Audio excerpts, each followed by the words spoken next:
एक former prime minister और उन्हें सजाए मौत सुनने में थोड़ा फिल्मी लगता है ना? लेकिन ये कोई स्क्रिप्ट नहीं है, ये बांग्लादेश की वो हकीकत है जिसने आप मान के चलिए पूरी दुनिया को हिलाकर रख दिया है। चलिए इस पूरे मामले को आसान भाषा में समझते हैं। जी हाँ, बिल्कुल सही सुना। बांग्लादेश की पूर्व प्रधानमंत्री शेख हसीना को एक स्पेशल ट्रिब्यूनल ने मौत की सजा सुना दी है और ये एक ऐसा फैसला है जिसने सिर्फ बांग्लादेश को ही नहीं बल्कि आप कह सकते हैं पूरे साउथ एशिया के पॉलिटिकल सीन में एक भूचाल ला दिया है। तो कोर्ट का कहना क्या है? उनके मुताबिक वजह है क्राइम्स अगेंस्ट ह्यूमैनिटी, यानी मानवता के खिलाफ अपराध, और ये चार्जेस जुड़े हैं साल 2024 में हुए उन स्टूडेंट प्रोटेस्ट से जिन्हें दबाने के लिए उस वक्त की सरकार ने, मतलब शेख हसीना की सरकार ने काफी हिंसा का इस्तेमाल किया था। तो अब सवाल उठता है कि इस फैसले की चपेट में और कौन कौन आया है। चलिए देखते हैं कि ये सजा का फरमान आखिर किस किस के नाम है। देखिए, यहाँ एक इंटरेस्टिंग बात है, ये सजा सिर्फ शेख हसीना तक ही नहीं रुकी। उनके उस वक्त के होम मिनिस्टर असदुज्जमा खान कमाल, उन्हें भी मौत की सजा मिली है। लेकिन यहाँ एक ट्विस्ट है, जो उस टाइम के पुलिस चीफ थे चौधरी अब्दुल्ला अल मामून, उन्हें सिर्फ 5 साल की सजा हुई।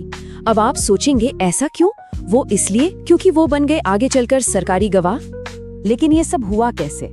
मतलब इतने कम वक्त में, सिर्फ कुछ महीनों में ऐसा क्या हो गया कि एक देश की प्राइम मिनिस्टर को देश छोड़कर भागना पड़ा और अब उन्हें मौत की सजा सुना दी गई है? इसको समझने के लिए चलिए थोड़ा पीछे चलते हैं। इस पूरी कहानी के सेंटर में है ये एक नंबर 1400। यूनाइटेड नेशंस की एक रिपोर्ट कहती है कि 2024 के स्टूडेंट प्रोटेस्ट्स को कुचलने में लगभग 1400 लोगों ने अपनी जान गंवाई। और अब इन्हीं मौतों का इल्जाम क्राइम्स अगेंस्ट ह्यूमैनिटी बनकर शेख हसीना और उनकी सरकार के सामने खड़ा है। और ये सब कुछ इतनी तेजी से हुआ ना कि किसी को संभलने का मौका ही नहीं मिला। जुलाई 2024 में स्टूडेंट सड़कों पर उतरे। सरकार ने उनका जवाब सीधे गोलियों से दिया और बस 1 महीने के अंदर अगस्त आते आते प्राइम मिनिस्टर शेख हसीना देश छोड़कर इंडिया में शरण ले चुकी थी। उनकी जगह एक अंतरिम सरकार बनाई गई जिसे लीड कर रहे हैं डॉक्टर मोहम्मद यूनुस। लेकिन जैसा मैंने कहा, कहानी इतनी सीधी नहीं है।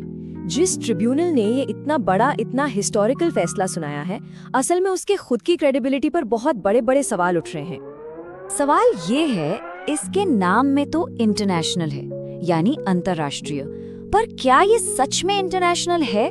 और शायद यही सवाल इस पूरे केस की सबसे कमजोर कड़ी साबित हो सकता है। चलिए इसको थोड़ा आसान करके समझते हैं। सबसे पहली बात, ये ट्रिब्यूनल यूएन ने नहीं बल्कि बांग्लादेश की सरकार ने ही बनाया है। दूसरी बात, इसमें कोई भी विदेशी जज नहीं है, सब बांग्लादेशी हैं। तीसरी, इसे कोई फॉर्मल इंटरनेशनल रिकॉग्निशन यानी अंतर्राष्ट्रीय मान्यता हासिल नहीं है। और शायद सबसे बड़ी प्रॉब्लम, ये फैसला सुनाया गया इन एब्सेंशिया, मतलब शेख हसीना की गैर मौजूदगी में, और इसके खिलाफ अपील करने की शर्त यह है कि उन्हें खुद बांग्लादेश आना होगा। अब ये तो लगभग नामुमकिन ही है ना? तो इस पर शेख हसीना का क्या कहना है? उन्होंने इस फैसले को साफ रिजेक्ट कर दिया है।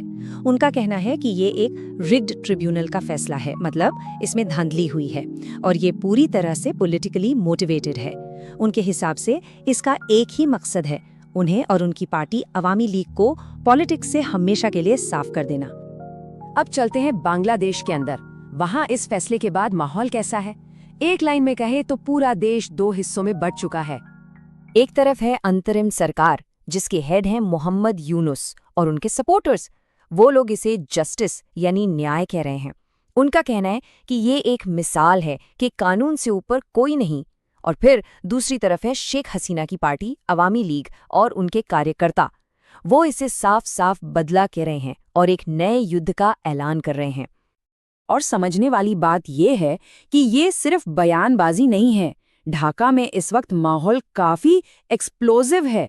अवामी लीग ने पूरे देश में प्रोटेस्ट का ऐलान किया है।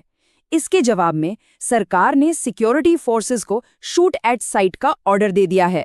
मतलब स्थिति बहुत गंभीर है और देश एक सिविल वॉर यानी गृह युद्ध के कगार पर खड़ा नजर आ रहा है।